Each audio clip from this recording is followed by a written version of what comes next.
ଜୁଆଲା ତରଫରୁ ଆପଣମାନଙ୍କୁ ଶୁଭେଚ୍ଛା। ଆଜି ଭାଲେଣ୍ଟାଇନ୍ ଡେ ଅବସରରେ ଆସନ୍ତୁ ଶୁଣିବା ଗୋଟେ ପ୍ରେମ ଗପ, ଛୋଟ ପ୍ରେମ ଗପ, ପବିତ୍ର ପ୍ରେମ। ପ୍ରେମର ଶତ୍ରୁମାନେ ପ୍ରେମକୁ ପଦାନତ କରିବାକୁ ଚେଷ୍ଟା କରୁଥିଲେ। ପ୍ରେମକୁ ମାରିଦେଇ ସବୁଦିନ ପାଇଁ ପ୍ରେମକୁ ନିଃଶେଷ କରିବାକୁ ଚେଷ୍ଟା କରୁଥିଲେ। କିନ୍ତୁ ପ୍ରେମ ସ୍ଥିର ନିଶ୍ଚଳ ଥିଲା। ପ୍ରେମର ଶତ୍ରୁମାନେ ପ୍ରେମକୁ ପୋଡ଼ିବାକୁ ଚେଷ୍ଟା କଲେ, ହେଲେ ପ୍ରେମ ପୋଡ଼ି ହେଲା ନାହିଁ। ଓଲଟି ତା ଶୀତଳତାରେ ଶତ୍ରୁଙ୍କୁ ଶୀତଳ କରିଦେଲା। ପ୍ରେମ ଥିଲା ପୂର୍ବ ଭଳି ଅକ୍ଷତ। ତାପରେ ସେମାନେ ପ୍ରେମକୁ କାଟି ଟିକ୍ ଟିକ୍ କରିଦେଲେ, ହେଲେ ପ୍ରତ୍ୟେକ ଖଣ୍ଡରୁ ପ୍ରେମ ନୂଆ ହୋଇ ଅଙ୍କୁରୋଦ୍ଗମ ହେଲା।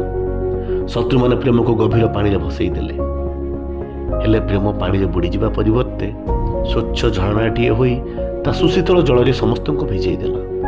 ପ୍ରେମ କମିବା ପରିବର୍ତ୍ତେ ଅଧିକ ବଢ଼ିଲା। ସେମାନେ ପ୍ରେମକୁ କୃଶବିଦ୍ଧ କରିବାକୁ ଚେଷ୍ଟା କଲେ, ହେଲେ ପ୍ରେମ ସବୁ କଷ୍ଟ ହସି ହସି ସହି ଯୀଶୁଖ୍ରୀଷ୍ଟ ପାଲଟିଗଲା। ଆହୁରି ପୂଜା ପାଇଲେ। ସେମାନେ ପ୍ରେମକୁ ସମୟ, ପରିସ୍ଥିତି, ବୟସ, ଜାତି, ଧର୍ମ ଓ ଧନୀ ଗରିବର ଦାୟରେ ବାନ୍ଧିବାକୁ ଚେଷ୍ଟା କଲେ, ହେଲେ ପ୍ରେମ କେଉଁଥିରେ ବାନ୍ଧି ହେଲା ନାହିଁ। ସେ ମୁକୁଳିଗଲା ଓ ଆଗକୁ ବଢ଼ି ଚାଲିଲା।